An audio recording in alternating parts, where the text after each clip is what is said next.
It's Monday, OG, and you know what that means. Time for our Monday shout out to the men and women in the armed forces who worked all weekend while you and I played. I'm just wondering, one of these times, are you going to be like, good morning, Stacking Benjamins? We should do that. Where have we been? How come we haven't done that yet? I don't know why you wouldn't. Maybe next time. That was my worst Robin Williams impression. That was fantastic. On behalf of Screamin' OG and I and the Stacking Benjamins team and the men and women of Navy Federal Credit Union, big shout out to our troops. To start off our week, let's all go stack some Benjamins together.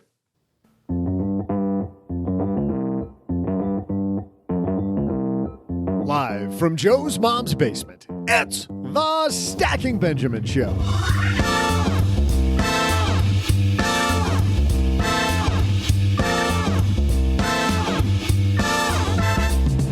I'm Joe's mom's neighbor, Doug, and how do you move forward faster? Maybe it starts with your HR department.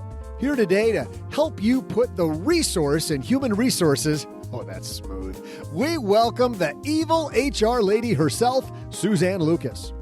Plus, investors are flocking not to crypto or to GameStop, but to municipal bonds? What's that about? We'll share during today's headlines. Later, we'll toss out the Haven Lifeline to Jess, who's meeting her current financial goals, but now has an opportunity to go in on a lake house with family. What should she consider before moving forward? And I'll get productive with today's trivia. And now, two guys who might finally put some thought into the HR policies I've been proposing. It's Joe and O-G.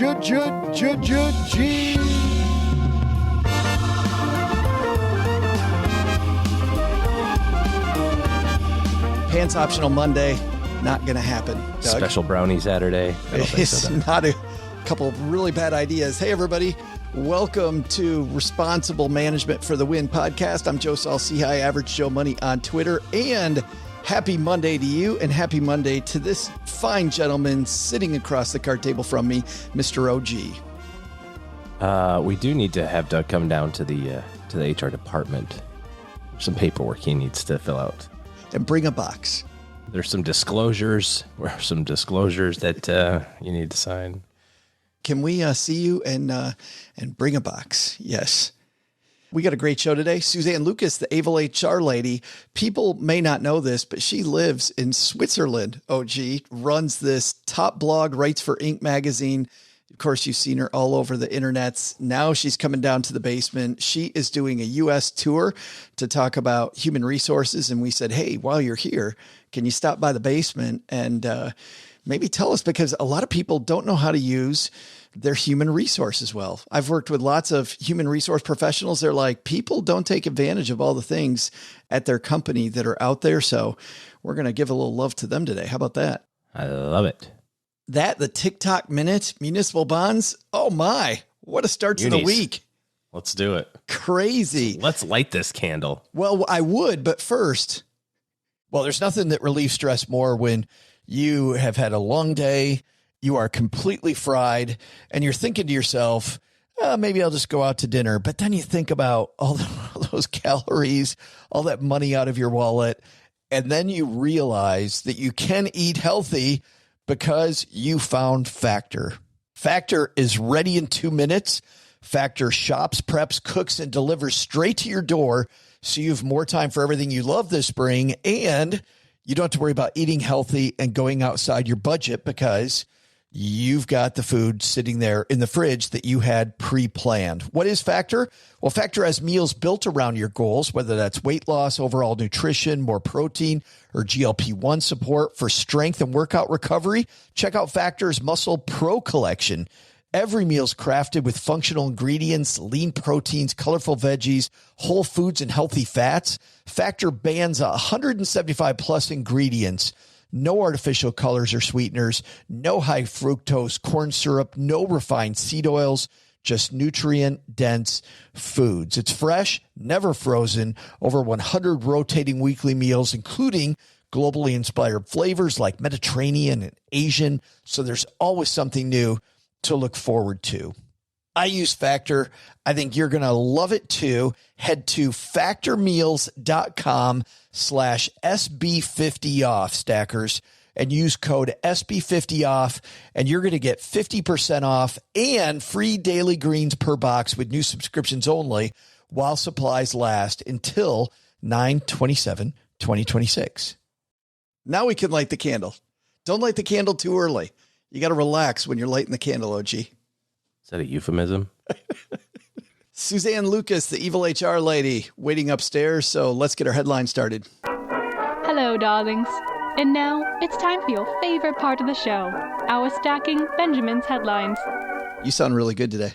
Oh, yeah. I feel great. Don't you love how it all starts with the kids? Like a kid comes home with something and you immediately have I remember those days, I had a bullseye on. So it was just a matter of time until it reached me. I'm usually pretty impervious to this stuff, but I read because of the fact that, all the normal stuff took a year off because we didn't go anywhere or do anything with anybody.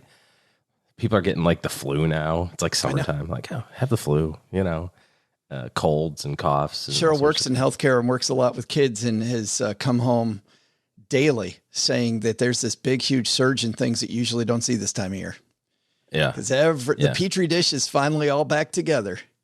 Yep. Catching up for lost time. Dance recital 2.5 weeks ago. And you got the one kid up there going, and you're like, that's great. Make sure you touch everything. Hey, oh, that's my daughter. Could you cough on her, please? If you could do that. Our first headline comes to us from Investment News. Don't want to cough on this headline. Investors flock to municipal bonds for yield and shelter. This piece written by Jeff Benjamin. The $53 billion in assets flowing into tax-exempt municipal bonds so far this year have already exceeded the inflows for all of last year. What's going on there, OG? Why are so many people moving into municipal bonds? I don't know. I don't have any idea why. Muni bonds are a lot different than regular bonds because it's a municipality, it's a county, it's a state, perhaps. It's you're lending money to your local government, who, if your local government's like my local government, and you take a peek at the people running the finances, maybe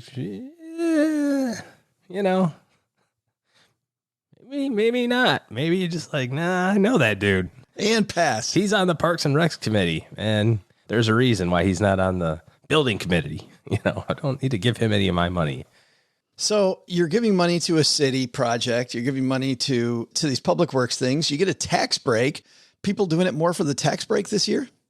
It might be a little bit of that. It might be a little bit of the scared about what might be coming down from the tax situation. But it's probably just more about the yield. And you got to think about it this way.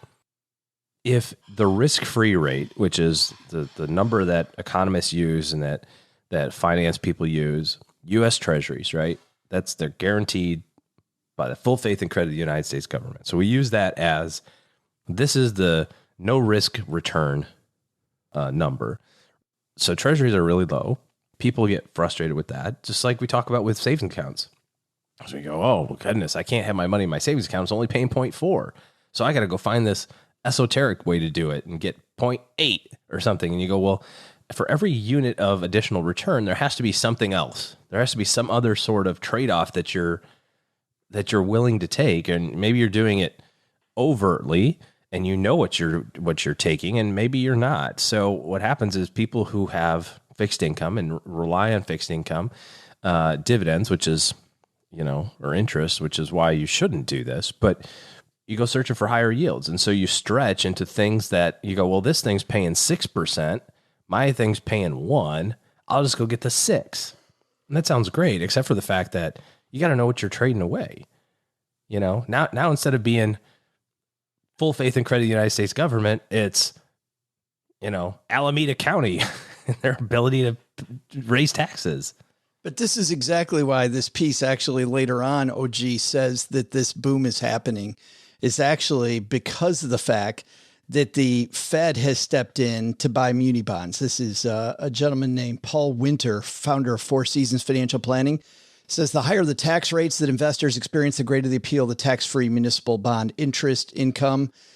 During the COVID crisis, the Fed stepped in to buy muni bonds, and he says, I'm sure this is viewed by some as an implicit backstop on yield spreads between munis and treasury. So because the Fed is behind a buying boom, they're going, hey, there's not as much risk in munis as there may usually be. And this is a better yield than a treasury, the federal government. And I get this kind of implicit sign off on it. Well, I mean, you could say the same thing about the stock market. The U.S. Treasury bought the Federal Reserve bought a whole bunch of stocks during the recession / COVID times and stuff like that too. Are we saying that Apple's a great buy because it's on the Fed balance sheet now? Because of COVID money? Yeah. I mean, there's a lot of crazy stuff that they've been doing. They're just throwing money all over the place. Netflix, really, is the big COVID buy. I don't think that any large organization, you say like LA County or Houston or whatever. I mean, the likelihood of them going under is pretty remote because they've got the ability to, raise taxes and that sort of thing. But still, you have to understand what you're getting yourself into along the way. Well, that's what I wanted to dive into is there's something that they teach in financial planning classes, which are things that financial planners, I remember early on teaching my clients not to do this thing, which is called chasing yield, right? Kevin Rose even talked about it last week, chasing yield. Whenever you find yourself chasing yield, you generally end up in a bad spot, don't you? Well, I think you just have to flip it around to kind of understand how it works. Let's take a super good credit risk, Joe Salsi High, and a super not good credit risk. I don't know. Let's just, we'll just take this mythical person, call her my sister. So let's say that Joe comes to me, the bank, and says, hey, I have this job. I have this spouse who makes money. I have these assets in this, balance sheet. I would like to borrow $100,000.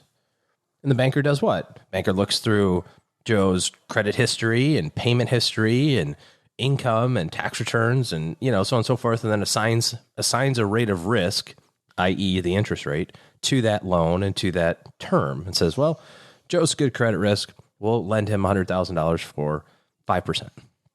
And we think that's a pretty good deal. Joe thinks that's a pretty good deal. So you take the loan. And then this other mythical person shows up and they do the same thing. And they go, you want what? Sure, no problem. Here's your money. We'll give you 50,000, not 100. And oh, by the way, it's going to be 30%. And why is that? Why do you have a different interest rate than another person? It's because there's different risks associated with the bank. And so when you flip that around, bank doesn't love your sister. Maybe not, but actually, maybe they do. I'm not sure. Well, yeah, at 30%, they do a lot. Yeah. But if you flip that around, if you're the investor and you're saying you have to lend the money, I'm the bank now, and you're trying to figure out where you're going to put your money, and you go, well, I've got this thing that's going to give me 5%, and I got this thing that's going to give me 30. Why is that thing giving me 30? It's not because they're the same. They're completely different. And I think there's another thing with muni bonds that we have to be aware of too. There's two different types of muni bonds.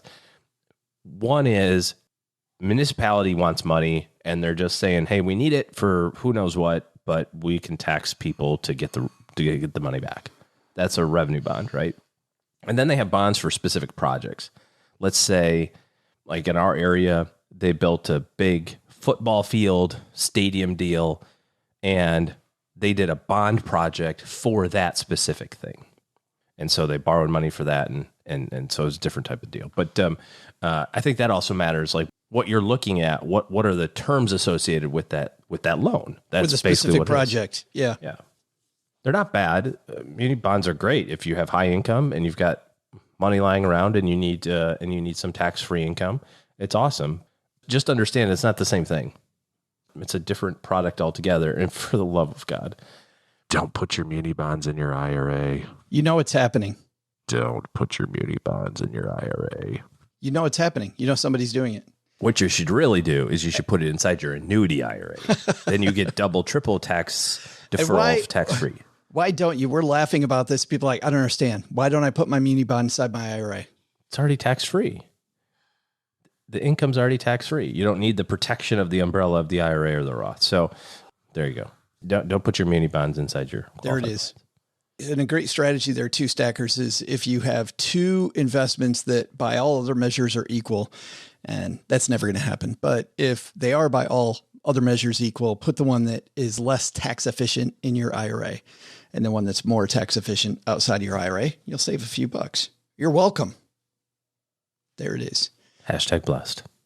Instead of municipal bonds, if people truly want safety here, where do we go?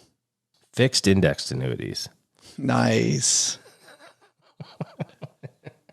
Didn't see that one coming. I did not see that one coming. I didn't see the big commission attached to that. No, I don't know that they're not good or bad. And that's what we talk about all the time. There's no bad products. They're just bad applications of those tools in your portfolio. So if you think that your third tier of cash reserve, you should have some money in some munis because you get some tax-free income and you're in a high tax bracket and so on and so forth, then okay, that's fine. That's what that's for. If you're like, I am tired of getting 0.4 in my savings account, so I'm going to go put it in Alameda County Parks and Rec bonds, I don't know that I would do that. A little risky. Yeah, I think the idea of beginning with your goals and starting there instead of chasing feels like there's a little chasing going on here. Hey, it's time for the TikTok Minute, OG, time when we shine a light on a TikTok creator. And last week we had one that brilliantly, well, we thought it was brilliant the way that she described an NFT. Kevin Rose, who knows a hell of a lot more about NFTs than we do, he did a great job of explaining it for us. And I think that was a nice setup. So if you want to learn about NFTs, but today let's talk about that house you're trying to buy. This is from Stacker Johnny sent this to me. Thanks, by the way, for this, Johnny. And this is a TikToker named Tim. And we'd love to buy, but saving up $100,000 down payment, that's just not feasible for us right now. Oh, I know $100,000 sounds like a lot, but with just a few changes to your daily habits, you can save that in no time. I mean, how much do you spend on coffee each day? Oh, I don't know, $2.50? $2.50 every day? Let's say you give up that ridiculous habit, instead put that money towards your down payment. How many coffees would you have to give up before you saved your $100,000? 40,000. I'd have to give up 40,000 coffees. 40,000 coffees? Well, that's nothing. How many years would that take you? 40,000 coffees, that's 109 years at a coffee a day. 109 years? Oh my God, that is totally unreasonable. Hey, Carl, it would take 109 years if you just gave up coffee to save for a down payment. I know, that's what I was thinking. Sir, you're probably gonna rent forever. Yeah, that's what I was trying to say earlier. 109 years? I am a terrible financial advisor. You know, I think the coffee thing might be a little overplayed. Yeah, the latte factor. Yeah, I think that there are some people missing David Bach's real message there. David Bach, by the way, the gentleman who is kind of responsible for bringing that up. And we asked him about it. We quizzed him about it. He said that the point isn't the coffee.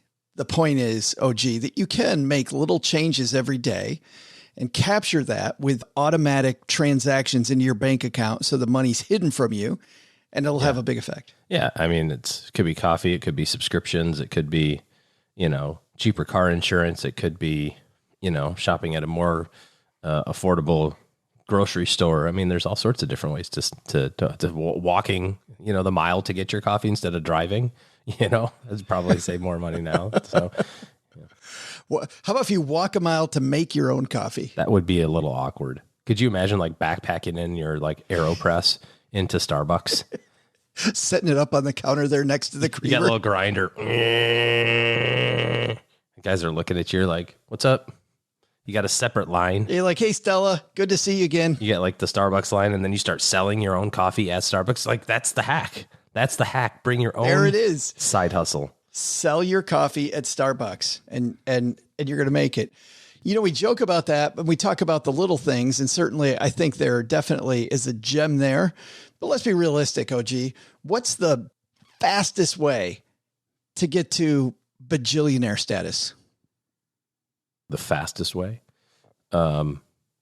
Save as much as you can, as fast as you can, as early as you can. I don't know. Well, which to me means make more money. Oh, yeah. Make more money. I think make more money is the key. I think we're so busy looking at $2.50 solutions, we forget the big one right in front of us. Make more money, continue to spend the same or less. A lot of people rolled their eyes when you said, just go make more money. Just go make more money. Studies show we don't ask the boss for a raise and the boss wants to give us one. We interview people all the time that decide to embark on that side venture, that side gig that pulls in some extra money. You and I were talking about a guy that today who started a website as kind of a pastime at first and became a big thing. Makes how much per month? $5,500. Yeah. $5,500 on a side project. Not that bad. Go make more money and control your expenses. Don't go spend it all. That's the key. That's the key. Yeah. It's not a magic formula. And I get it. It's not as easy as wave a magic wand and you have more money, you make more money. You got to go work for it. But man, but think about 100 years worth of work saving $2.50 on your coffee. Yep. I'll take option B. Thanks to that, Johnny. If you've got a TikTok video you love and you want to send our way, send it to me, joe@stackingbenjamins.com. And also for those of you not getting our guide, you may not know that during our headline today and also the TikTok video, our friend Brooke, who helps us put together our guide, and we put together a list of resources to help you get more out of it. So resources on what municipal bonds are, how that works, and then also more about the latte factor. And David Bach talking about the latte factor on this show. But enough about that, OG. Time for you and I to get more coffee because you can see behind me, he's ready to go. At least he's breathing on your neck today and not mine. As creepy as ever. All right, Doug.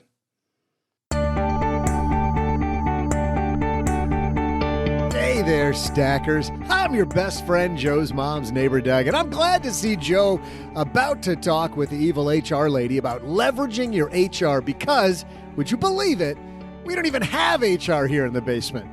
We just had a new employee start, Brooke, and of course, as soon as she started, she came to me because obviously I'm the expert on how this place operates, and by Brooke came over to me, I mean, I saw her and started spilling the beans, but same difference.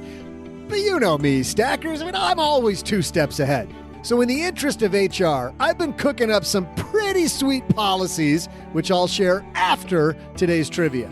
The evil HR lady will appreciate today's question, though. Here it is. What day is regarded by HR managers as the most productive day for workers during the week? I'll be back with your answer faster than you can file an HR complaint.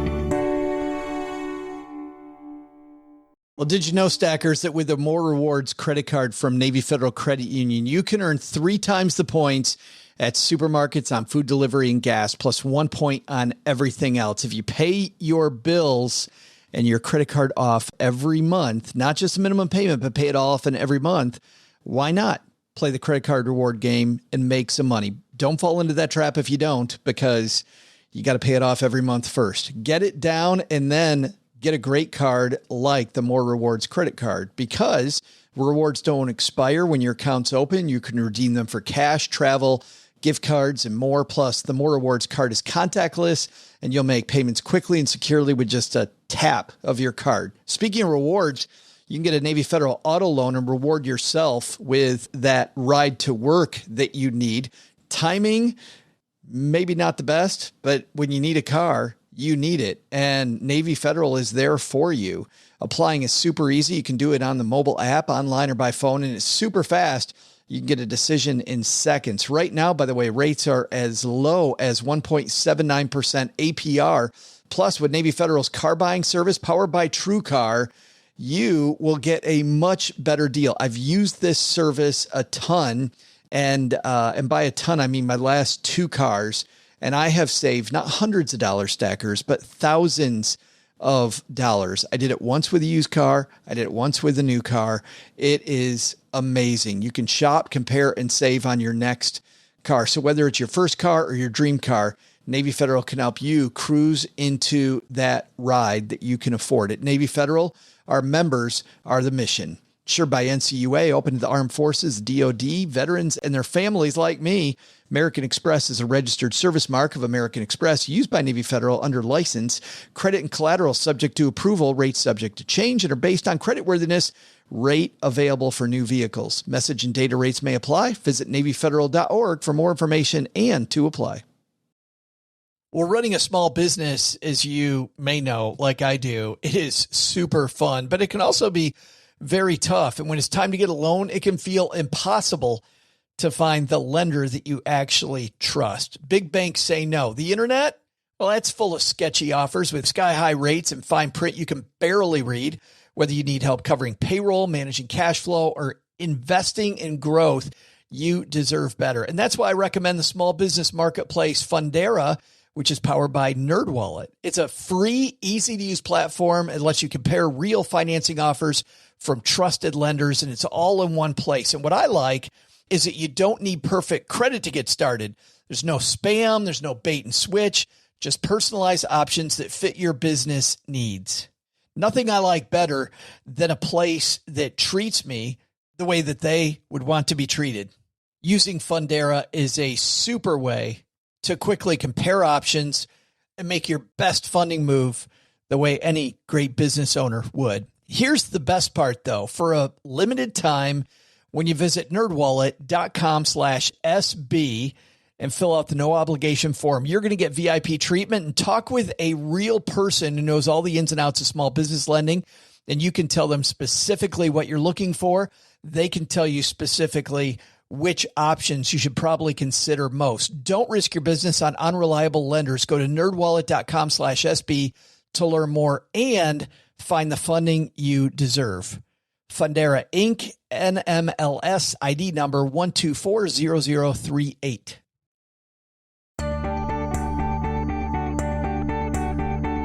Hey there, stackers. It's me, Joe's mom's neighbor, Doug. So I mentioned earlier that we have no HR department here in the basement. Well, here's some policies that I've come up with that'll really help to up our professionalism down here. Okay, here we go. We don't pay overtime, but we definitely pay undertime. And you don't want to know how much less you'll make, so I'd suggest you work a minimum of 50 hours a week, just to be safe. And as a perk, all year-end reviews will be conducted by yours truly over some coconut shrimp appetizers at the Sizzler. I love me some shrimp. On the employee dime, of course. Not mine. Well, these policies will take us to the next level, don't you think? I'm glad we both love them. Before I go pitch them to Joe, let's get to today's trivia. The question was, what day is regarded as the most productive day for workers during the week? It's no surprise that Thursday and Friday are tied for the worst days of the week, according to a poll of HR professionals. And coming in as the most productive day, it's Tuesday. Well, stackers at SB Industries, I need you to work like every day is Tuesday. Let's go get this interview with Suzanne Lucas. See ya!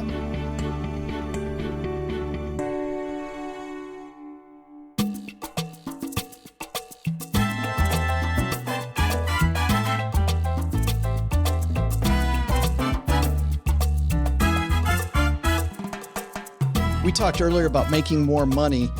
A lot of us have money slipping through the cracks that we have no idea is slipping through the cracks. When I've met with HR managers in the past, they've told me that lots of companies, OG, have benefits that people don't take advantage of. And it's right in front of you. People come to you and ask you for the secret.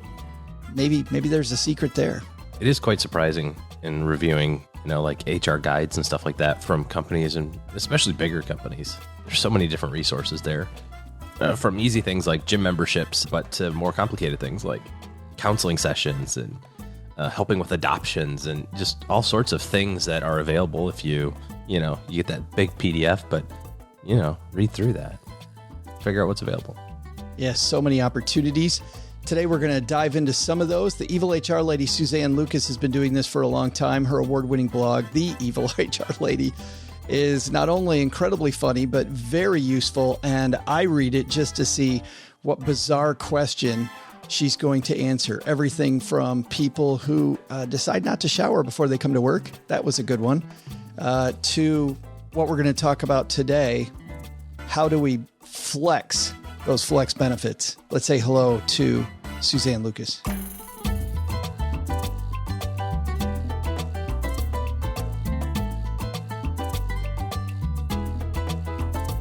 And getting ready to do her U.S. tour with a stop in Texarkana, of course, coming down to the basement. The evil HR lady's here, Suzanne Lucas. How are you?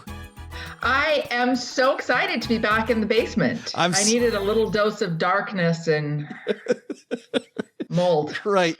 I could see you looking around, Suzanne, and I know as an HR person, it's going to be your job to say, these conditions might not be, but keep it to yourself, okay? Just keep it to yourself. Yeah, you know what? I don't know what the OSHA regulations are for lack of lighting, but, I can look it up. Well, before we get lost in that, because I do not want to go down that rabbit hole, first of all, nobody uses the pros in their company, the HR people that really, what does an HR person do, Suzanne? You set up the benefits, you make sure they're working right. You tell me all the different things HR people do. Well, that could be a 3-hour long episode. What people see us do is hiring, benefits, and firing.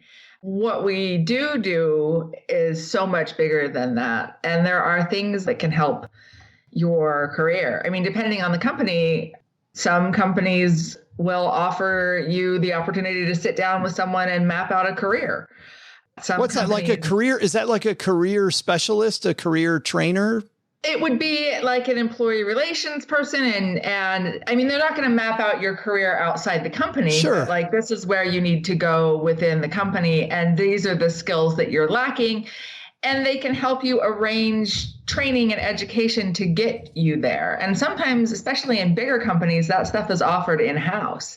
You just need to know about it. And a lot of times it's your manager that tells you about it. But if your manager doesn't know about it, you're not going to find out about it. It's important to find out those type of things. And then there are some things like the employee assistance program, which almost all companies have if they have insurance, that if you are struggling in any area of your life, or if you're buying a house and you want a real estate attorney, or you're getting divorced and you need a referral to a divorce attorney, or you need financial planning, you need a therapist, your employee assistance program can set that up for you. And they actually, HR can refer you to it. Anybody can call, but they'll let you know this exists. But what you tell the employee assistance program is absolutely confidential. The HR people will never find out it was you that called. Your boss will never find out. So if you're feeling suicidal and you want to call the employee assistance program, no one in the company is going to know that you called or what you asked for when you called. This is always like a third-party company, like we interviewed the people from Jellyvision last fall. So it would be a third party like that. Yeah, it's third party. Gotcha. Third party. I want to give you some statistics that won't surprise you, but I think will surprise a lot of our audience. These come from a company called Salvo. Worldwide, only 13% of employees are engaged in their line of work. 13% of employees engaged. Does that surprise you? Worldwide, no, it does not surprise me at all. Because let's be honest, work is work. And in the United States, we tend to have more of an idea of work should be fulfilling. So if we're going to talk worldwide, though, in a lot of countries, nobody's looking for fulfilling. They're looking just for food on the table. But I know plenty of people in the United States working, and so do you, that are unfulfilled at work too. Oh, absolutely. Absolutely. There are. And here's another secret. Work doesn't have to be super fulfilling.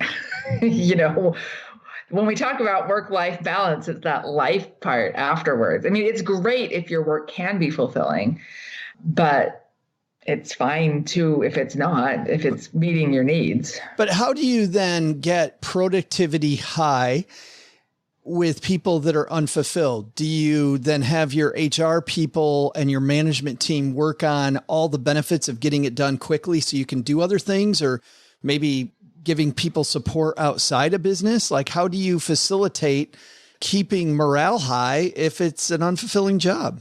It really is going to depend on the job, but the most important thing is the manager and the manager's relationship. And it's one of those things that this could be like, I don't know, like let's assume you're a kindergarten teacher and you get all these adorable 5-year-olds that are, blowing snot all over you. I could never be a kindergarten teacher.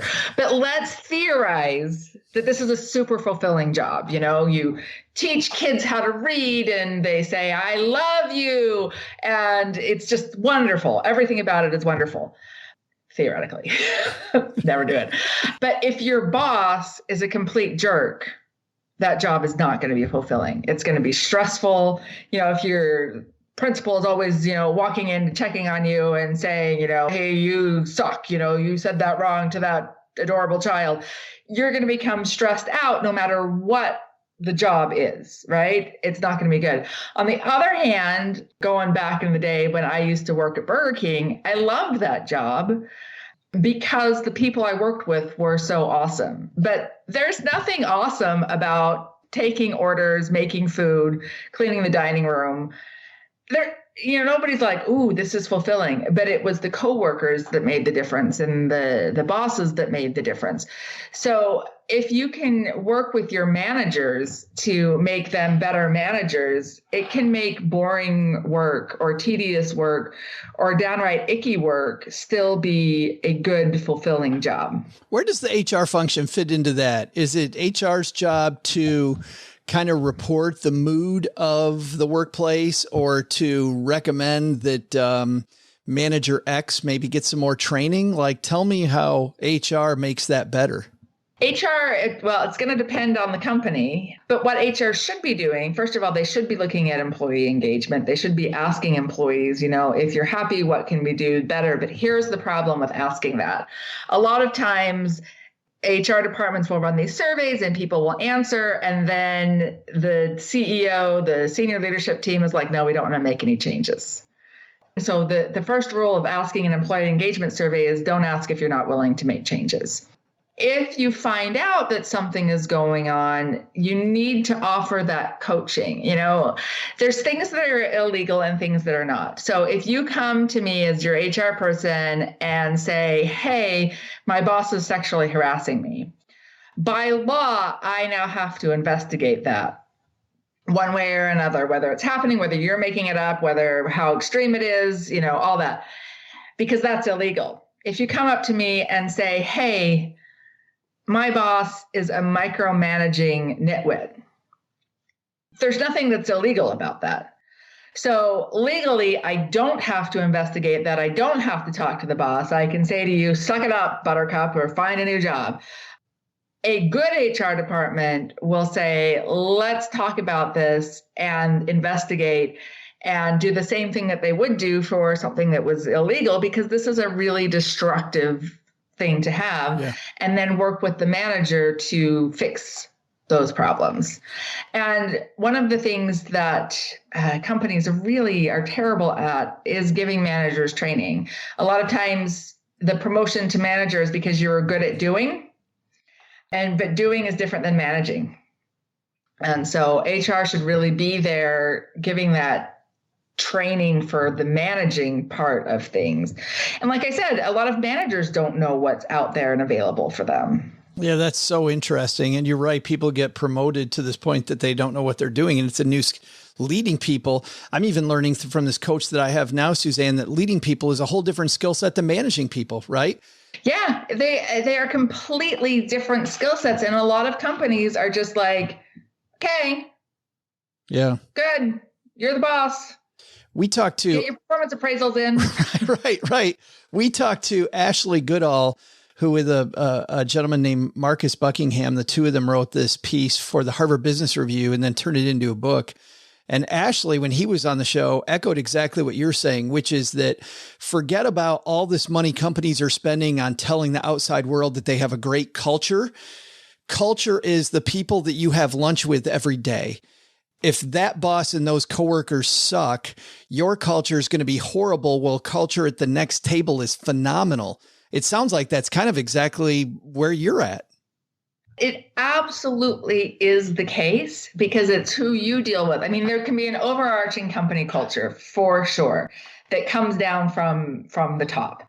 But within each department, and the bigger the company is, the more your individual department depends on this.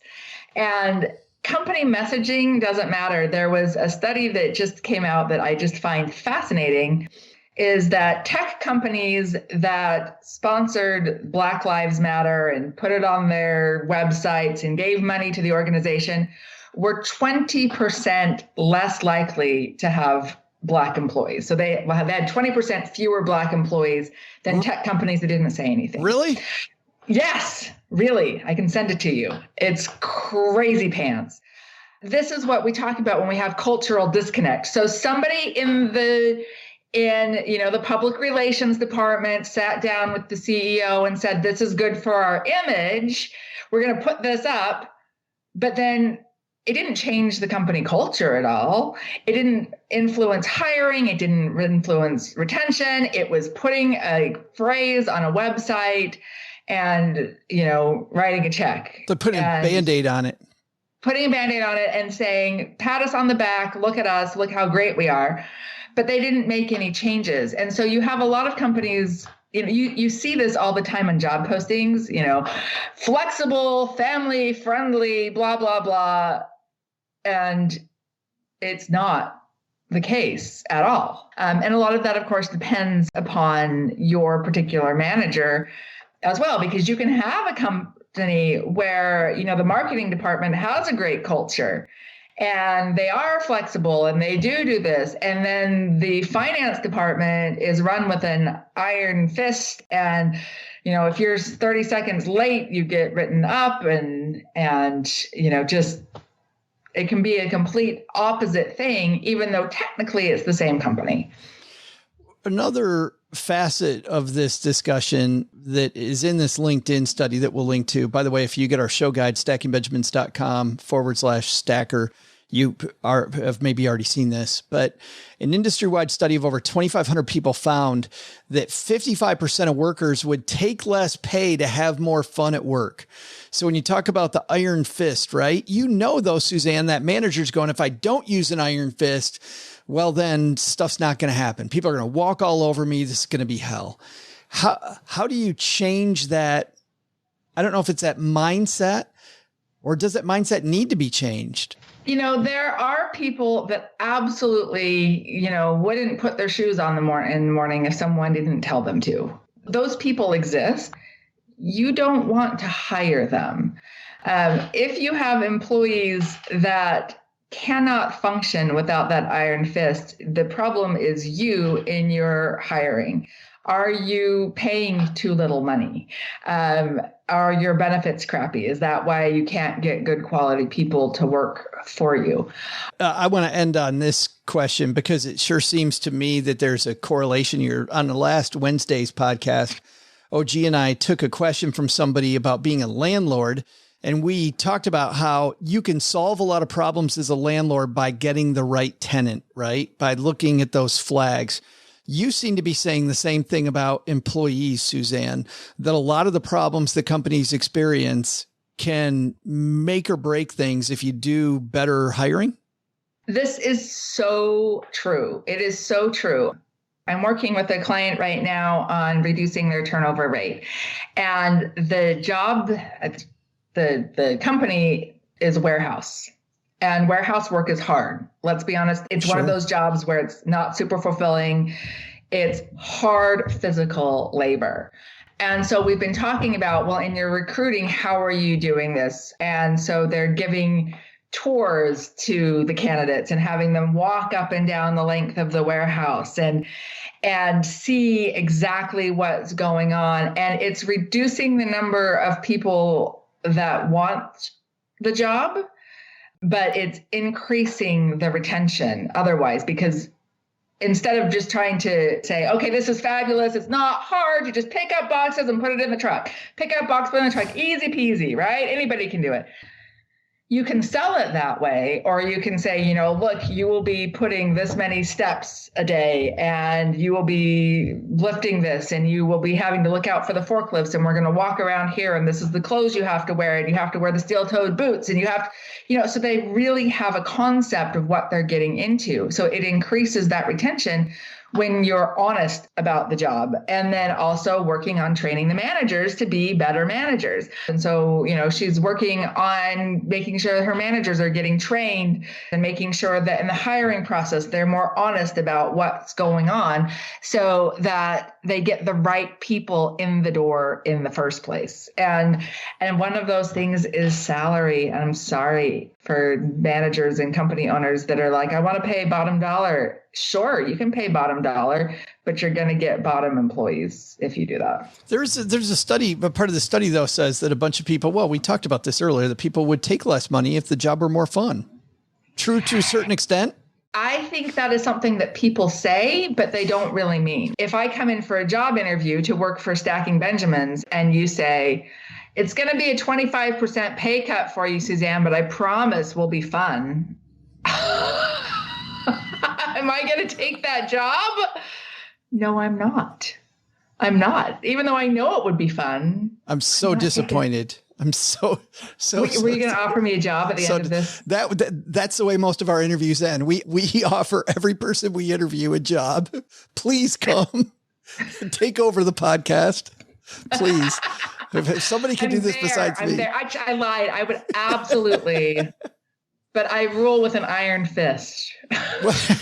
Which could be a problem here because Mom will tell a joke right now. Mom already has the iron fist, as you know, so she's already got us in line. You are embarking after you leave the basement on this tour. Tell me who you're speaking to and where you're going, because this is pretty exciting.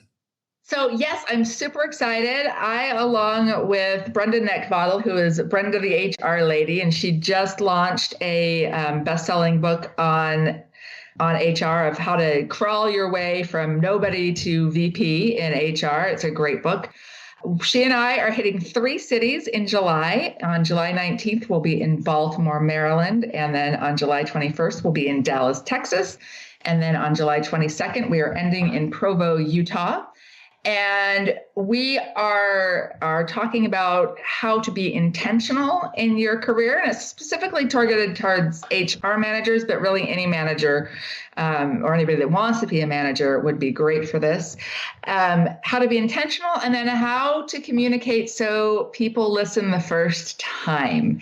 And this is really, really, really important when you're trying to communicate with leadership or with your employees. Either way, is how to speak so people listen the first time. And then we're wrapping it up with an active shooter training, which is a horrible thing that you need, but you need it. Yeah, and it can really be helpful. So sad that you need it, but you definitely do. And I can't say enough about getting training yourself. I feel like a lot of people, an offshoot, Suzanne, of this conversation is I feel like there's a lot of people out there that go, well, you know what? My boss didn't train me, so I wasn't good at that. Or my company didn't have a training program, so I'm not good at that. Why the hell are you waiting for your boss or your company? I mean, nobody wants to get out of bed and say, I'm going to suck today at work. Like, create your own training. And then if your boss adds on, fantastic. If your boss doesn't add on, you can still succeed. But not just that, I'm also thinking that maybe if you tell your boss about the training, your boss, I would imagine, may be excited that you're coming and may want to pay for it. This is so true. And this is one of those things that you can ask. When we talked about earlier about things that HR departments can do for you, this is something that they often have a training budget for things like this. So it's worth talking to. And you're right.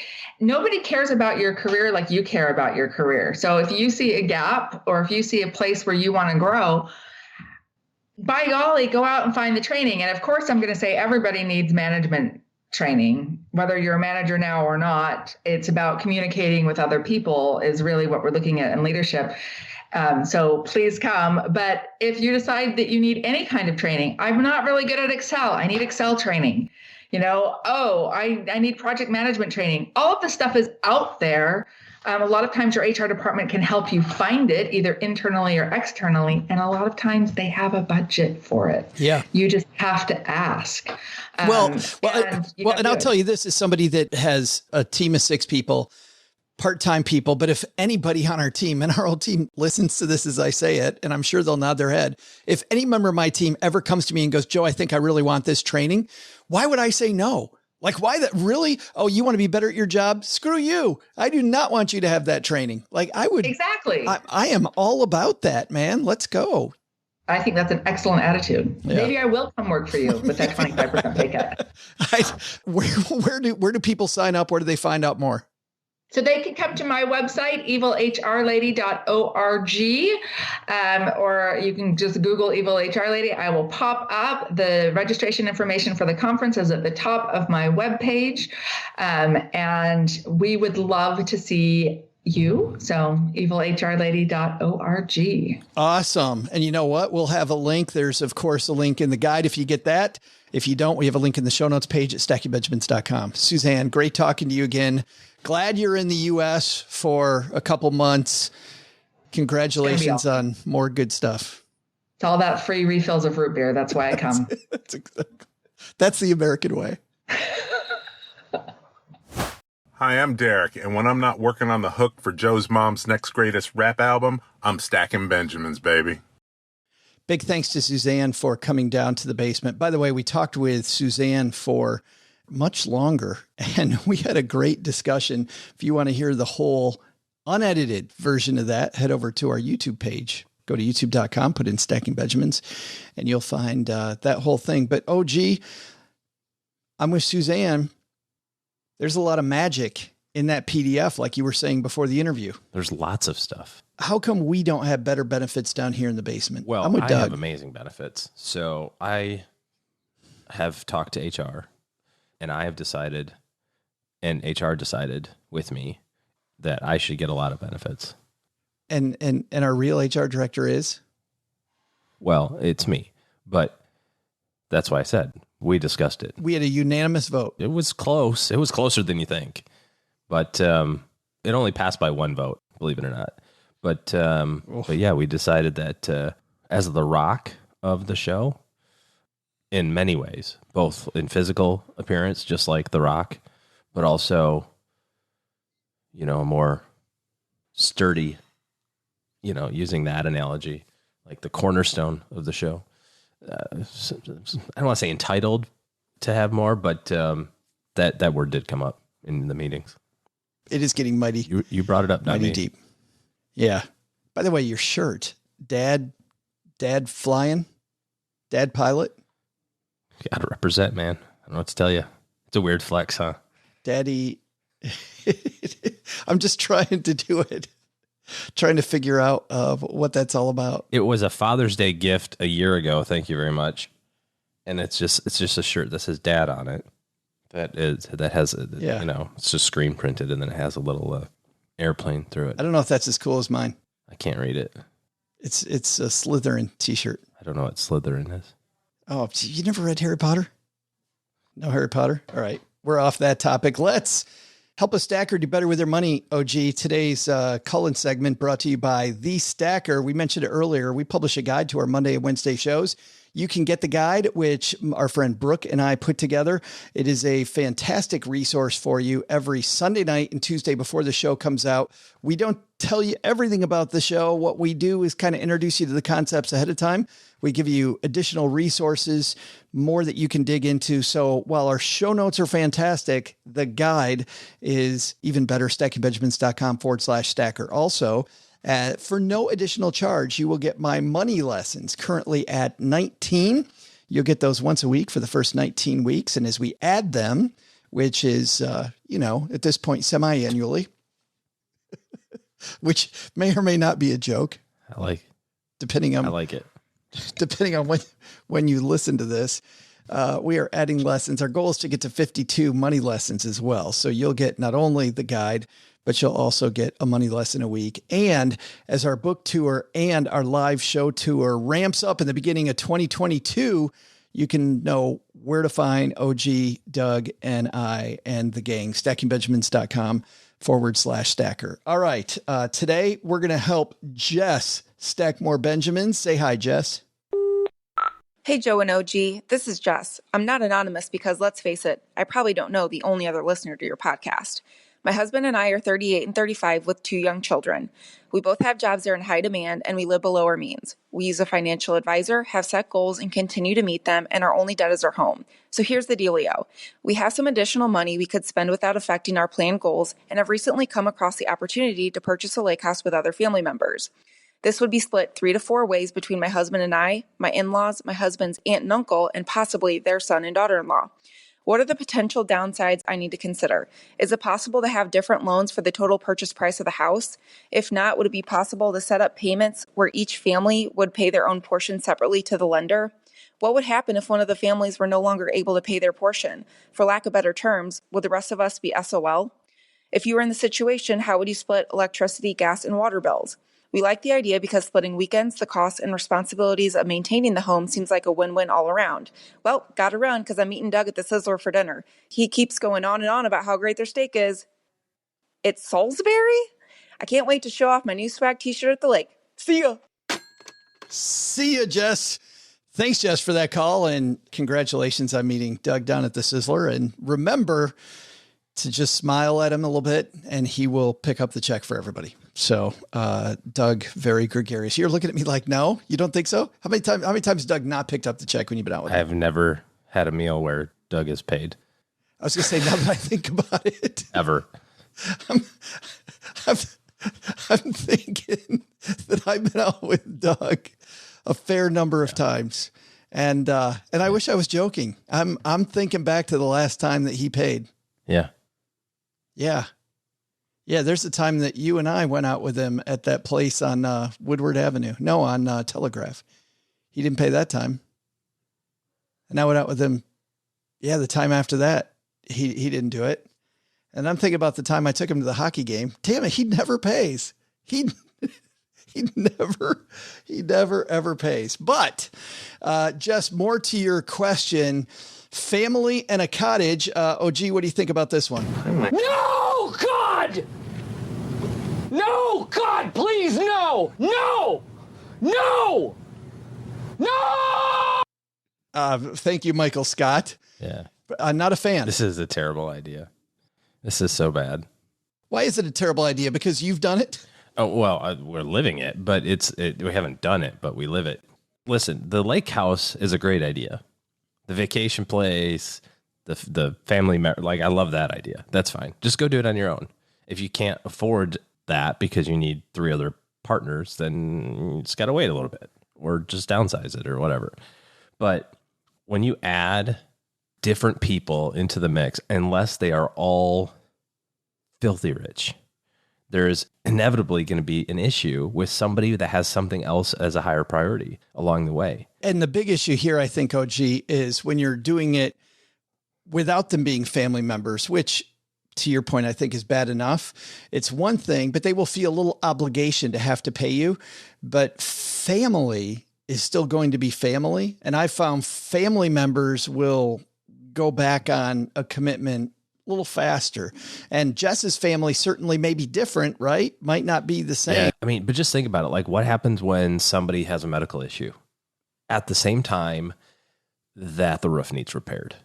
Who takes it? Who takes the hit? Right? Like, do you just go, well, Aunt Susie, she's not feeling well, so we'll just, do you adjust the percentages of equity in the place? At that, like, it's just too squirrely. Hey, Bill, it was your year to pay the property taxes and you didn't, so now there's a penalty. Well, sorry, Johnny needed braces and Susan's been out of work. It's like, it's just, there's too much other stuff that can, or like, hey, we decided we don't want to do this anymore because we're not up there enough because we've got travel soccer every weekend in the summer. So, there's so many different like opportunities for people to have other priorities along the way that keeping that together is very, very difficult. There's a great Wall Street Journal article. It'd be tough to find because it's probably 10 years old now. But if we can find it, Brooke can find it, put it in the notes. It's all about like the estate planning issues of trying to have a cottage that's owned by more than one person, and we live that now. We have my wife's grandfather's place is in northern Michigan. Thankfully, he's healthy and well and everything's great, but he's got 3 kids. And then his 3 kids have 10 or 12 kids between them. But a few deaths away from now having cousin Louis have to be involved in the decision making of the cottage, and he's in Germany, so he doesn't care. But is he going to pay for it? You know what I mean? It just gets really, really funky. So I would advise, if you want to buy it on your own, invite people over, make all those memories, have all that time. And if somebody wants to chip in, be like, hey, I was here for a week and, here's some money to kind of offset something, I'm like, take it. That's fine.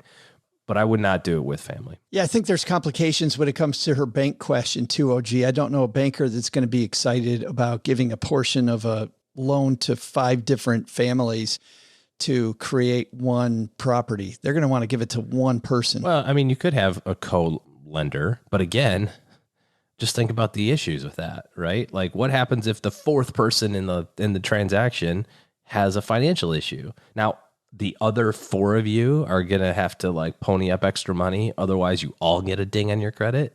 Like, I would never sign up for that. That's too much risk. So maybe if Jess really wants to do this, the key then is to buy it herself or have somebody else buy it and be the owner. And then people, come up with an equitable amount of money to have people come up with to give to the owner toward the equity wouldn't of the even property. do it that way. I would just be like, hey, I bought a lake house, guys.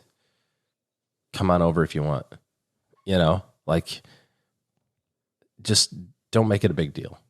The problem is that probably like overshooting your ability. Like, if you've got to get 4 or 5 people involved in it, you're probably, to use the lake house analogy, out in front of your skis a little bit. Wow. You like that one? Wow. Verbal ninja. Yeah, that's right. So you might have to downsize. I have to kind of downgrade, really not the way to put that, but change your plans a little bit, something that's a little bit more affordable that you can afford on your own. I would love to hear from anybody who's done this and has done it successfully. Like, how did they do it? Why has it been successful? I would also love to hear from people who tried this and didn't have a great experience. Give me some stories. I'd love to hear these stories. Either way, Joe at stackingbenjamins.com. Yeah. I mean, I think you could get by with one family member, but there's still a risk. Yeah. I'm with you. The risk multiplies the more people remember that are involved. I don't remember what book that was, but it was talking about communication and how when there's one person in the room, you've got 2 lines of communication, right? And when you add a 3rd person in the room, you now have 6 lines of communication. Right? It's an exponential increase. And so when you have 4, when you have 5, you think about like all those different relationships that have to be exactly perfect all the time. Just another possibility for something to go wrong. Otherwise something blows up. And there's too many votes. It's like, hey, I want to redo the kitchen. I don't think we need to redo the kitchen. Yeah, we do. 3 of us think we do. 2 of us don't. So we're not going to pay. It's like, you're stalled. It's just too crazy. You can't do majority rules because one of those 2 families says we don't need to do it. Just says, I'm not paying. One person says, I'm not paying. It's like a filibuster. Yep. You're done. Yeah. Interesting. Thanks for the question, Jess. I'd pass. That's the final verdict. Yeah. And I'm not a fan of that answer. I'm sure Jess isn't a fan of that answer, but you see enough things go wrong, which we see them every day. That could end up going very badly, but it doesn't mean don't buy the house. I'm with you. Just buy it in a different way. Own it yourself. If you've got a question like Jess had, head to stackingbenjamins.com/voicemail and you too can have OG shoot down your dream. Hey, I can't help if I see the 2nd and 3rd order effects. One thing we always do, and Jess, for being brave and calling in, we're going to give you a Greatest Money Show on Earth t-shirt. Collector's item in Kelly Green. Fantastic.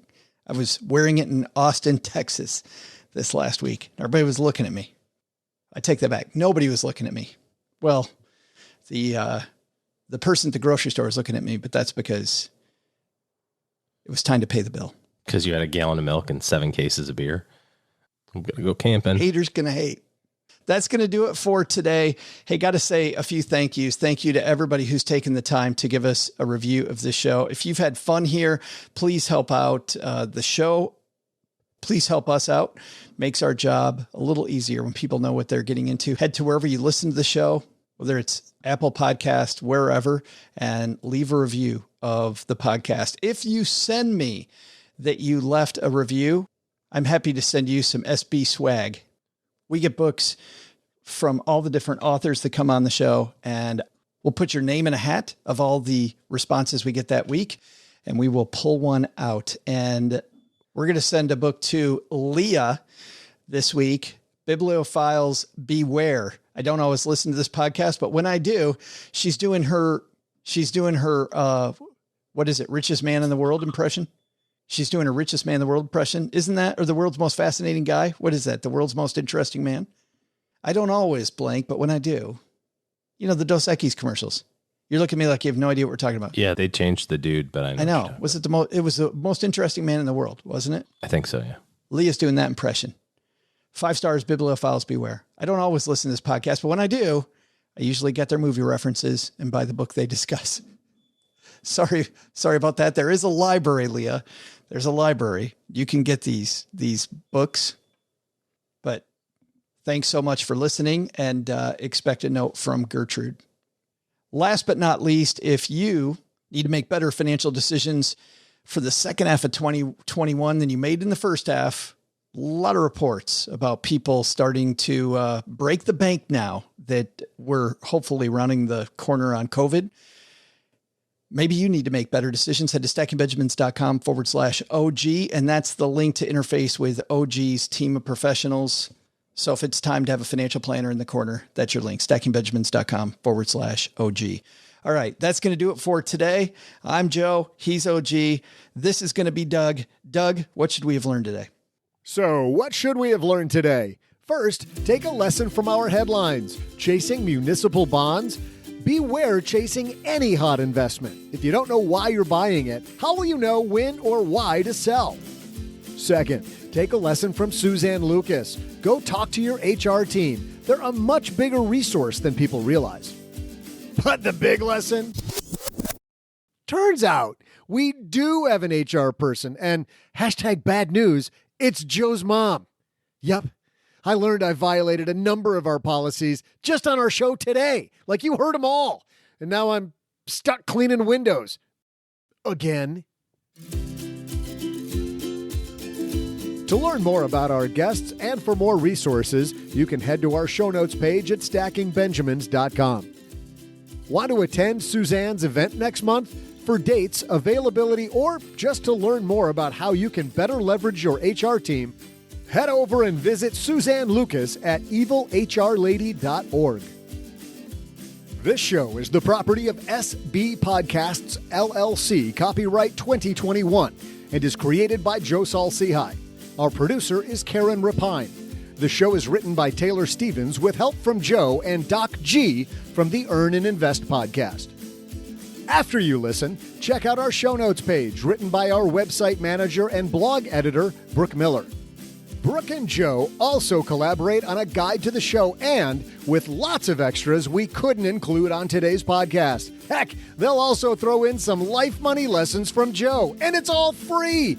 It's called The Stacker, and you'll find it at stackingbenjamins.com/stacker.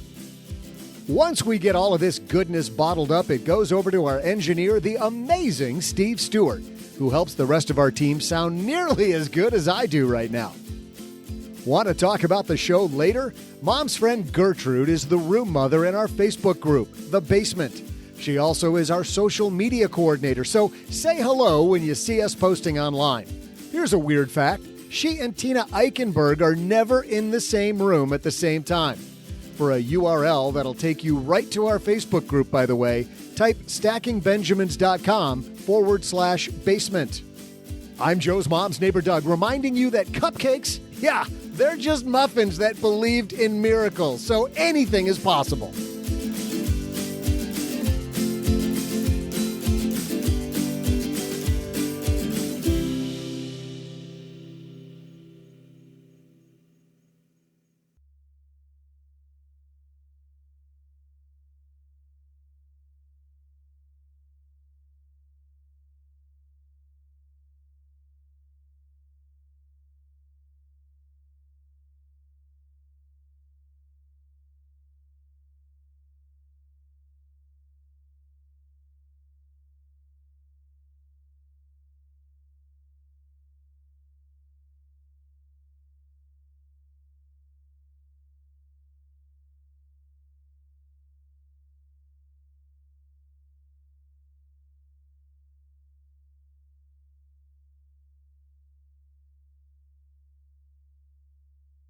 you were about to get in the car and drive a number of hours with a family of 5. That's always a good time. Let me leave. Yeah, that'd be fantastic.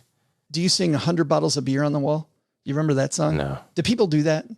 My kids sit on their iPads and I just listen to the radio. They got the screens going? Mm-hmm. What do you listen to on the radio for 14 hours driving? Nonstop Dave Matthews Band. That's it, for 14 hours. That's what I listen to when I fly, actually. And everybody who flies with me is like, oh, cool. Good, Dave Matthews. Awesome. They totally ridicule me the entire time. Why? Why do you ridicule Dave Matthews? I don't know. Because it's the only thing that's on. Like, that's the only XM station that I listen to. I do the old time radio shows when I drive, half an hour long. And what's cool is every once in a while, there's one that I don't like because I've listened to them a bunch and I'm like, oh, I don't want to listen to whatever this thing is. I usually download a few podcasts, especially some long ones like Tim Ferriss one or something like that. That's like a long 2.5 hour one. And then you get done, you're like, it's time for lunch. You know what you would love that I've listened to and Cheryl's hooked on now? Hardcore History. Have you listened to Hardcore History? I don't know. Maybe. You would absolutely love it because nobody gets into history like this guy. And the story that he told at Podcast Movement Conference a couple of years ago when he was on the main stage, because he's one of the biggest indie podcast of all time. In fact, until just recently, he held Libsyn's record for the most downloaded podcast. I think somebody else passed him. But Hardcore History, he gets so into it and he tells you like the kind of second domino stuff. He's like, I know that the Japanese bombed Pearl Harbor, but here's why that happens. Here's what was going on in Japan at the time. There was this thing and these people and this guy and this whatever, da, da, da, da, da. And then he gets, and I find myself leaning forward as I'm listening because he's so damned excited about the history of the moment. In fact, I did the Peloponnese. I'll turn William onto that because William is a huge history fan. Oh yeah, he is. Even the Peloponnesian Wars ones, which I'm like, Peloponnesian Wars, what's that? Oh my goodness, some great You're stuff. such a flexing, it's ridiculous just to say the word. Peloponnesian. Yes. Yeah. Bam. All right, but yeah, I do want to go. So okay. You want to chat a little longer? Here's something else we could do.